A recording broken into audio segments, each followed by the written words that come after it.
Hello, അസ്സലാമലൈക്കും. Welcome to നമ്മുടെ channel. അപ്പോൾ ആദ്യമായിട്ട് ചാനൽ കാണുന്നവരാണെങ്കിൽ ലൈക്ക് ചെയ്യാനും ഷെയർ ചെയ്യാനും കമൻറ്റ് ചെയ്യാനും മറക്കരുത്. ഫുള്ളായിട്ട് കാണണേ, സ്ലിപ്പ് ചെയ്യാണ്ട് ഫുള്ളായിട്ട് കാണണം കൂട്ടുകാരെ. പിന്നെ എന്തൊക്കെയുണ്ട് വിശേഷം? ഞാൻ എണീച്ചതേ ഉള്ളൂ. സമയം 9 മണി കഴിഞ്ഞു. പല്ലേച്ചിട്ട് ഇതവിടെ ഇങ്ങനെ വന്നിരിക്കുകയാണ് ഫ്രണ്ടിൽ. ഇവിടെ വന്നിട്ട് ഇങ്ങനെ ഇരിക്കുകയാണ്. എണീച്ച് കുറച്ച് കഴിഞ്ഞപ്പോൾ മക്കൾ ഇപ്പോൾ വിളിച്ച് വെച്ചോളും. അപ്പോൾ ഇന്നും നാളെ സ്കൂളില്ലല്ലോ. അപ്പോൾ ഉമ്മാൻ്റെ ആങ്ങളുടെ വീട്ടിലേക്ക് പോകണമെന്ന് പറഞ്ഞിട്ട് അവർ വിളിച്ചിട്ടുണ്ടായിരുന്നു. നമ്മൾ ഇങ്ങനെ ഉണ്ടല്ലോ, ഒറ്റയ്ക്ക് ഇരിക്കുമ്പോഴാണ് നമ്മൾക്ക് ഓരോന്നും മനസ്സിലാവുന്നത് സത്യം. കാരണം എല്ലാത്തിനും ഒരു സഹായം വേണം നമുക്കിപ്പോൾ. പേഴ്സണലി എല്ലാത്തിനും എന്നെ സംബന്ധിച്ചിട്ട് പേഴ്സണലി എനിക്ക് എല്ലാത്തിനും ഒരു ഹെൽപ്പ് വേണം. ഇപ്പോൾ ഒരു പെണ്ണെന്ന രീതിയിൽ എല്ലാത്തിനും ഹെൽപ്പ് വേണം. എനിക്ക് വെള്ളം കുടിക്കാനൊക്കെ ഇപ്പോൾ ഭയങ്കര പേടിയാണ്. കാരണം വെള്ളം കുടിച്ചാൽ ബാത്റൂമിൽ പോകണം. അത് കാരണം ഞാൻ വെള്ളം എൻ്റെ ഉമ്മ ഒരു ജഗ്ഗിയിൽ വെള്ളം കൊണ്ടു തരും. ഞാൻ അപ്പുറത്ത് ഞാൻ കിടക്കുന്ന റൂമിൽ വെള്ളം ഉണ്ടല്ലോ ഇങ്ങനെ കളയും, കുടിക്കണതിന് കളയും. കാരണം ബാത്റൂമിൽ പോവുകയാണെങ്കിൽ എനിക്ക് ഉമ്മയുടെ സഹായം വേണം. എപ്പോഴും ഞാനാണെങ്കിലും നന്നായി ബാത്റൂമിൽ പോണ വ്യക്തിയാണ്. വെള്ളം കുടിച്ചാൽ നന്നായി ബാത്റൂമിൽ പോണ ഒരു വ്യക്തിയാണ്. അപ്പം ഞാൻ എന്ത് ചെയ്യും, വെള്ളം കുടിക്കണതിന് ഞാനിട്ട് ഉമ്മാനോട് പറയും, ഉമ്മാനെ നീ ബാത്റൂമിൽ പോകണില്ലല്ലോ, ഈ വെള്ളമൊക്കെ നീ കുടിക്കണത് എന്നാണോ എന്ന്. ഞാൻ മെല്ലെ അവിടെ റൂമിൻ്റെ ജനാലയിൽ കൂടെ വെള്ളം ഇങ്ങനെ കളയും. എനിക്ക് തോന്നുന്നു ഇന്നലെ മുതൽ എനിക്ക് മൂത്രത്തിൻ്റെ കടച്ചിൽ തുടങ്ങിയിട്ട് വെള്ളം കുടിക്കാത്തതുകൊണ്ടെന്ന് തോന്നുന്നു. എത്രത്തോളം എനിക്ക് തോന്നുന്നു ഉമ്മ നന്നായിട്ട് നോക്കുന്നുണ്ട്.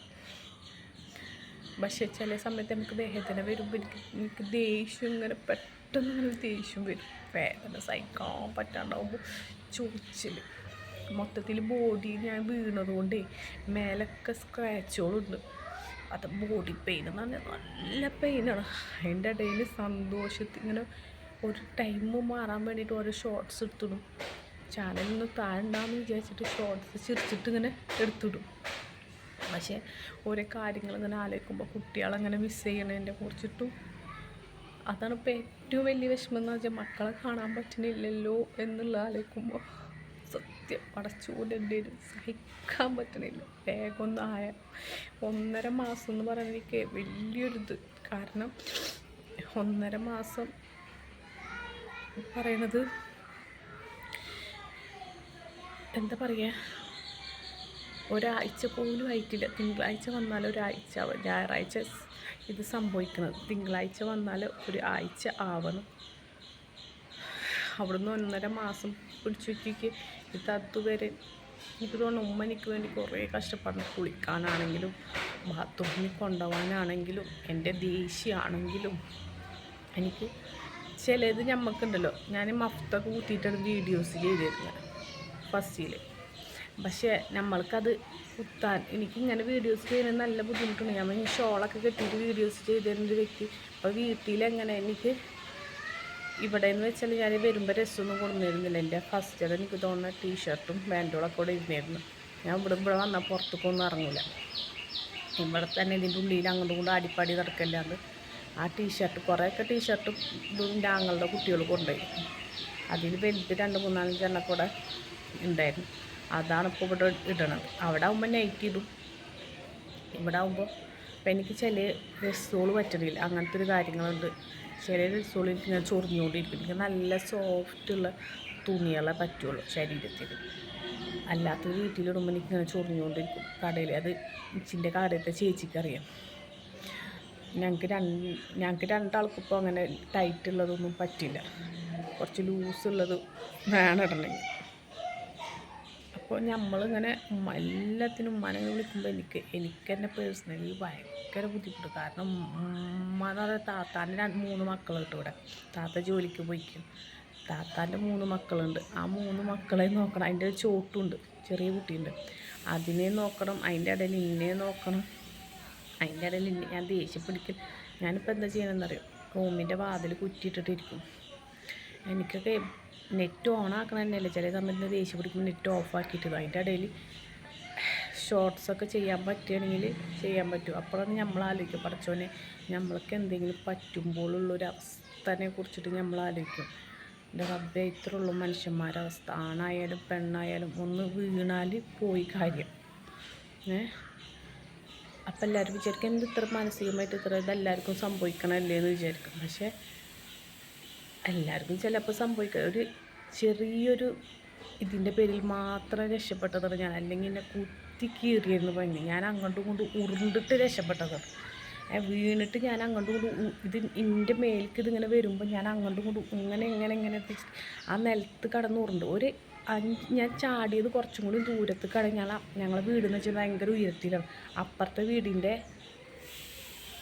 നിലത്തെത്തിയിരുന്നു. ഒരു ഇഞ്ച് പോലും കിട്ടാത്ത അങ്ങനെ പോയിരുന്നു.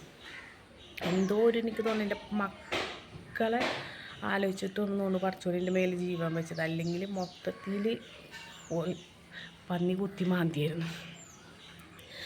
അപ്പം ഞാൻ പറഞ്ഞു വന്ന വിഷയം, ചിലർ പറയുന്നുണ്ട് മഫ്ത ഇട്ടിട്ട് വീഡിയോ ചെയ്തിട്ട് ഇപ്പം മഫ്ത ഇല്ല അങ്ങനെയില്ല എന്നൊക്കെ.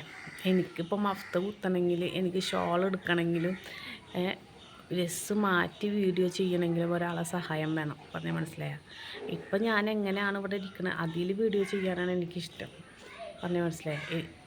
എന്നും എപ്പോഴും ഇങ്ങനെ നമുക്ക് കടയിൽ ഒരുങ്ങിയിരിക്കണ മാതിരിയല്ല എൻ്റെ വീട്ടിൽ എനിക്ക് ഒരുങ്ങിയിരുന്നിട്ട് വീഡിയോ ചെയ്യാൻ പറ്റണത്. കാരണം ഇപ്പോഴത്തെ അവസ്ഥയിൽ ഇതാണ് എൻ്റെ കാലൊടിഞ്ഞിട്ട് ഞാൻ ഇങ്ങനെയാണ്. അതിൻ്റെ ഇടയിൽ എനിക്കൂടെ മേക്കപ്പ് ഇട്ടിട്ട് വന്നിരിക്കാനൊന്നും എനിക്ക് പറ്റില്ല. ചിലർ പറയുന്നത് താത്താനെ ഈ വേഷത്തിൽ കാണാൻ. എനിക്കിഷ്ടം എൻ്റെ പഴയ വേഷത്തിൽ കാണുന്നതാണ് എനിക്കിഷ്ടം. എന്നെ സംബന്ധിച്ചിട്ട് എൻ്റെ പഴയ വേഷം മഫ്തൊക്കെ കുത്തിയിട്ടിരിക്കാനാണ്. പക്ഷേ എപ്പോഴും അതേമാതിരി ചെയ്യാൻ എനിക്ക് പറ്റുന്നില്ല. കാരണം അപ്പോൾ ചെയ്യും കൈയൊക്കെ ഉണ്ടല്ലോ ഭയങ്കര വേദന, ബോഡി ഭയങ്കരമായിട്ട് വേദന. ഇപ്പോൾ ഷാളും എടുത്ത് തന്നാലും അത് കുത്തിയിട്ട് ഇപ്പം തന്നെ ഞാൻ മൊത്തത്തിൽ ഇങ്ങനെ ഞാൻ ടീഷർട്ടും പാൻറ്റും ഇട്ടിരിക്കണം. മൊത്തത്തിൽ ഇങ്ങനെ മൂടിയിട്ടാണ് വന്നിട്ട് ഇരിക്കണം തന്നെ. അപ്പം നമ്മൾക്ക് എല്ലാതും ഒരു സമയത്ത് ചെയ്യാൻ പറ്റിയെന്ന് വരില്ല. അപ്പം അതിൻ്റെ ഇടയിൽ ഇങ്ങനെ ഇട്ടിട്ട് ഇങ്ങനെ ബോഡി ഷേമിങ് ചെയ്യണതൊന്നും ശരിയായ ഏർപ്പാടല്ല. പറഞ്ഞ് മനസ്സിലായി? ഇങ്ങനെ ബോഡി ഇപ്പം ഇങ്ങനെയല്ല. ഫസ്റ്റൊക്കെ ഫുൾ കൈയാണ് ഇട്ടിട്ടുണ്ടായിരുന്നു. ഇപ്പം എൻ്റെ ശരീരത്തിന് പറ്റണ്ടേ? നിങ്ങൾക്കറിയില്ല ഈ കാലിൻ്റെ വേദന ഉണ്ടല്ലോ, ചൊറിച്ചിൽ. എൻ്റെ റബ്ബേ, എൻ്റെ ഉമ്മ ഉണ്ടല്ലോ ഒടിഞ്ഞ കാലം ചെയ്യാൻ പറ്റുന്നില്ലല്ലോ. എൻ്റെ താത്താൻ്റെ ചെറിയ കുട്ടി ഇറക്കണം എനിക്ക് ബാത്റൂമിൽ പോകുമ്പോൾ കാലുമ്പോൾ ഇങ്ങനെ പ്ലാസ്റ്റർ കെട്ടിത്തരണത്. പ്ലാസ്റ്റർ കെട്ടിയിട്ടുണ്ടാവില്ല, അവിടെ കവർ ഇടണം, അല്ലെങ്കിൽ അതിന്മേൽ ചേറാവുമല്ലോ, അത് ചെയ്ത് തരണത്. അപ്പോൾ നമ്മൾക്ക് ഓരോത്തിനും ഓരോ സഹായങ്ങൾ വേണം. അതിൻ്റെ എനിക്ക് എന്ത് സഹിക്കാം. പക്ഷെ എൻ്റെ മക്കളെ കാണാണ്ടിരിക്കുമ്പോഴായിരിക്കും അത് അവർക്ക് വരാം. പക്ഷെ വരണമെങ്കിൽ എങ്ങനെയായാലും 10,000-20,000 റുപ്യ വേണം അവർക്ക് ഓട്ടോറിക്ഷ വിളിച്ചിട്ട് വരണമെങ്കിൽ. ഒക്കെ ആവും. അവർ വിളിച്ച് സംസാരിക്കട്ടെ. പിന്നെ എൻ്റെ മക്കളൊരു ഗുണമെന്ന് വെച്ചാൽ ഞാനില്ലെങ്കിലും അവരുടേതായ കാര്യങ്ങൾ ഞാൻ അവരെ പറഞ്ഞ് പഠിപ്പിച്ചതും കൊണ്ട് അവരുടേതായ കാര്യങ്ങളൊക്കെ അവർ ചെയ്യും. എൻ്റെ ഒരു ആവശ്യം അവർക്ക് മിസ്സ് ചെയ്യില്ല. എൻ്റെ ഒരു ആവശ്യം അവർക്ക് മിസ്സ് ചെയ്യില്ല. ഞാനവിടെ ഇല്ലെങ്കിലും ഞാൻ രാവിലെ 7:00 മോൻ്റെ വണ്ടി വരും. അവൻ എന്നെ എണീച്ച് പല്ല് തേച്ച് കുളിച്ച് ഉമ്മ ചോറൊക്കെ വെച്ച് കൊടുക്ക്. അവൻ എന്നെ എണീച്ച് കുളിച്ച് അപ്പത്തിന് മറ്റുള്ള അവൻ്റെ ഡ്രസ്സ് മാറ്റിയിട്ട് അവനെ കൊണ്ടാക്കും. അത് കഴിഞ്ഞ് അവൾ പോവും. അവരുടേതായ കാര്യം. പിന്നെ അവൻ വരണേ 4:30 വന്ന് അവൻ കുളിച്ച് ചായ കുടിച്ചിട്ട് 5 മണിക്ക് ട്യൂഷൻ പോയിട്ട് വരണേ. പിന്നെ അവന് 6:30 അല്ലെങ്കിൽ 7 മണിക്കാണ്. പിന്നെ അവൻ ചോർന്നിട്ട് കിടക്കുകയാണ്.